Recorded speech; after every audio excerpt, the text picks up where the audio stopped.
is a sports catastrophe special presentation.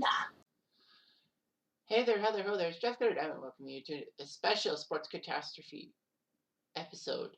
There's no on this day or birthday boy slash girl because I couldn't find anything. So February 21st will be kind of what we call a dead day in sports. Like there's no baseball.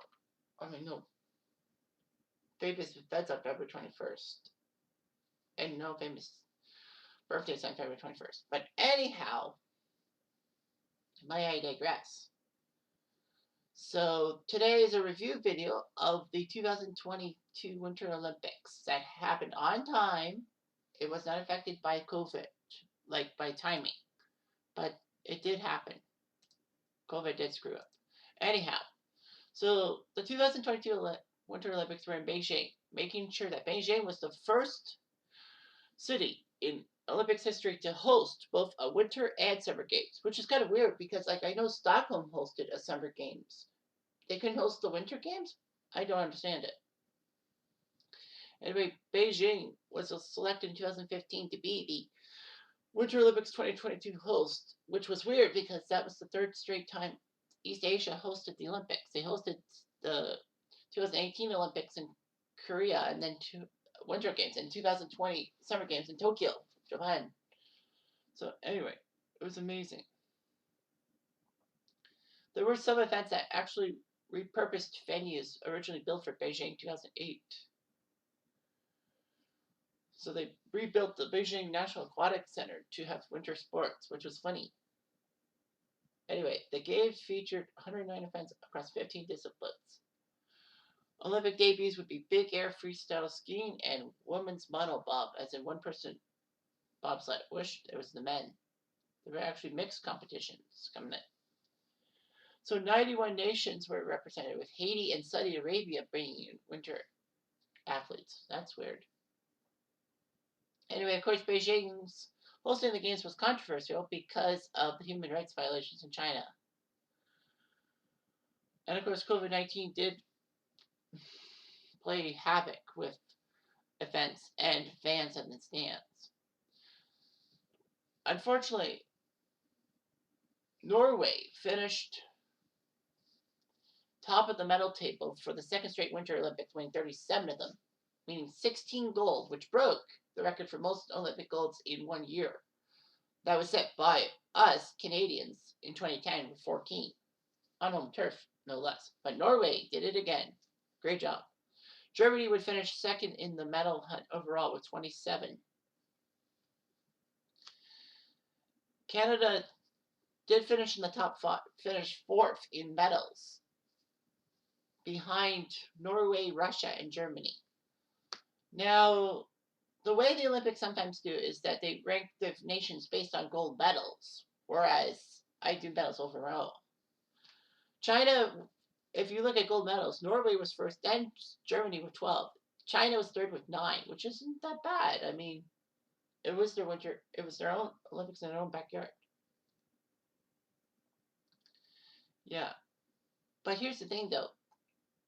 The Olympics, like, mark based on gold medals. So if they do that, then Canada, for the first time since 1988, ironically in Canada at the Olympics in Calgary, finished not in the top 10 in the medal. But of course, I don't count that. Beijing ended up being Kazakhstan's Almaty bid. Norway almost had a chance. Oslo could have had it. It would have been nice. Oslo hosted a Winter Games in 1952. So Beijing was in for it, but they had to repurpose the National Aquatic Center for curling. It was kind of weird how, they had to repurpose a lot of stuff. They renovated the National Aquatic Center for curling. Well, yeah, a lot of things. Torch really happened as usual.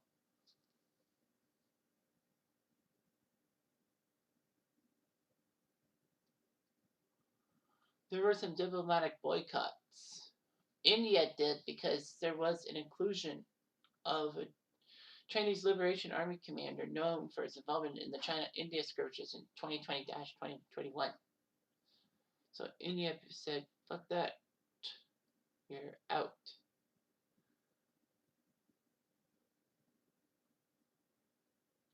Anyway, COVID-19 really played havoc because of the qualifying process for curling and hockey.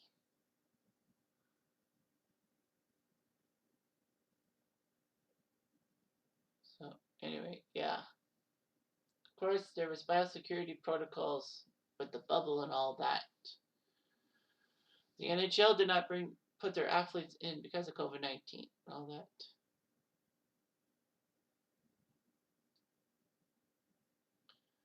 Anyway, yeah.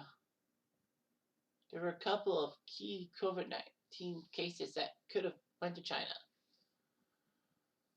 Austrian ski jumper Marita Kramer and Russian skeletist Nikita Tripolov had to miss out. And their transportation budget, the true budget is $38.5 billion. They said it was supposed to be $4 billion. Well, we can't do that. So anyway, they did the opening ceremony. In lieu of a cauldron, the Olympic torch was mounted in the center of a large snowflake sculpture. That's kind of impressive. And all that.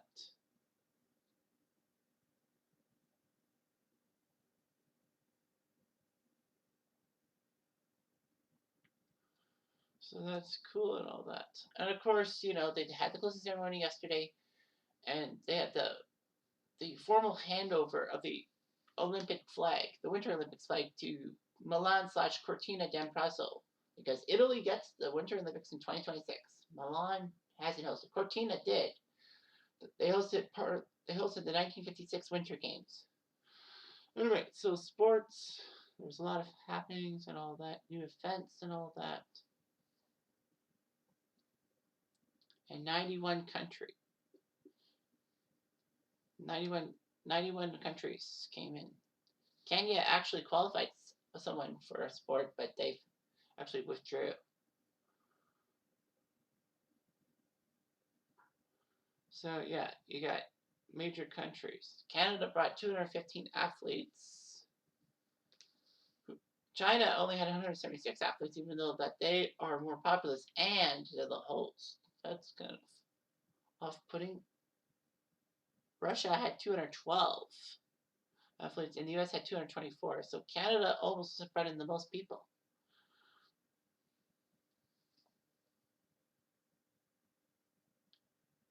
So yeah, number of athletes. Bermuda, Kenya, North Korea, Singapore, South Africa, Togo, and Tonga didn't bring their NOC people, National Olympic Committee. In fact, Tonga had someone who was famously known for bringing the Tonga flag and being shirtless and all that.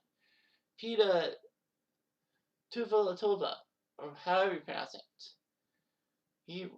He was supposed to be part of the Winter Olympics, but he skipped the Winter Olympics to help his home country recover from natural disasters. So anyway, if you look at the medals by gold, Norway won, then Germany, China, US, and Sweden. If you look by medals, it would be Norway, Russia, Germany, Canada with 26, and then the United States. So yeah, marketing slogan together for shared future. China had the domestic rights to broadcasting, of course. That Canada had the shared movement of, you know, TSN and Sportsnet working together, even though they're rival companies.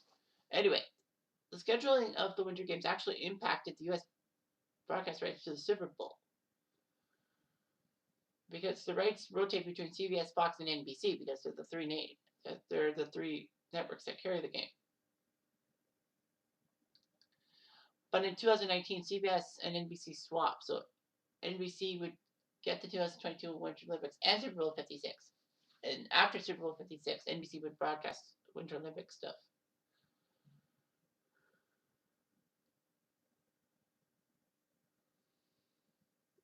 So anyway, NBC's future Super Bowl games will be in Winter Olympic years 2026, 2030, and 2034.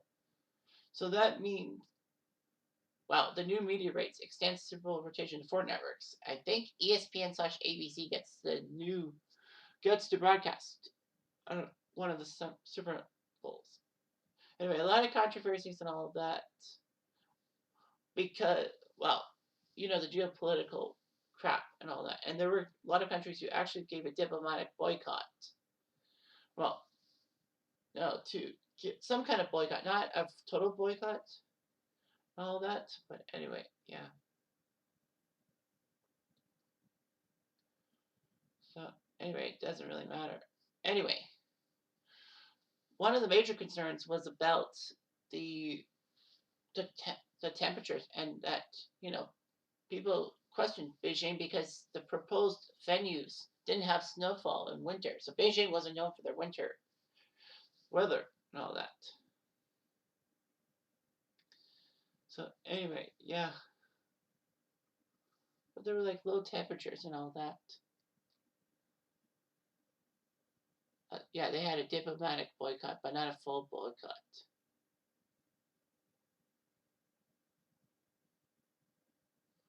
There was a lot of environmental impact because over 49 million US gallons of water was made to make snow at the various venues and all that. Anyway, there were a lot of controversies and all that.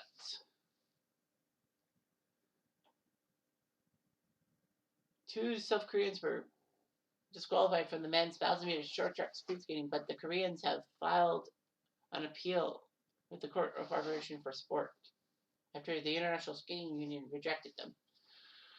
There was a lot of obstruction in the 5,000 meters relay event.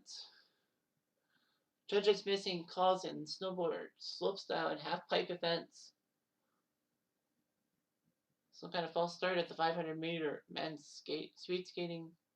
The disqualification of racers for their uniforms during the mixed team normal hill event at ski jumping. That actually was huge because it got Canada a bronze, whereas some countries like Japan were booted, were disqualified. There were 3 athletes that failed doping tests. Iranian alpine skier Hossein Saveh, Ukrainian cross-country skier Valentina Kamenskaya, and Ukrainian bobsledder Lydia Hunko.